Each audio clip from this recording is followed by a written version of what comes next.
Hello guys! For today's video, nandito tayo sa 10,000 Roses.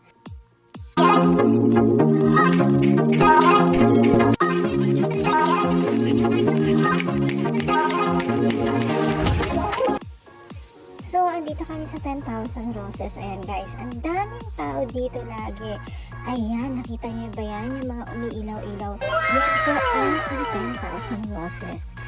Actually guys, may kainan din dito sa mga gustong kumain. Katabi lang po niyan. Ayan. Meron dyan entrance fee na 15 pesos pag pumasok kayo doon.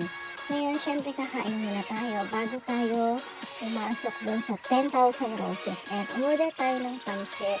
Halo-halo. Ayan. Sobrang sarap ng halo-halo nila. Ayan. Daming tao, tapos busy mga staff dahil sa dami ng kumakain. Ayan, nag-order kami pansit. Ayan, may sisig din. So, ayan, pagkatapos kumain, so yung anak ko, ayan, naiinip na siya, gusto niya na umuwi. So, nag-antay muna kami ng 20 minutes bago umuwi. So, ayan na guys. At saka, salamat sa pag-support guys ng aking video, and I hope you like my video, and don't forget to like and subscribe to my YouTube channel. Bye guys! Thank you so much!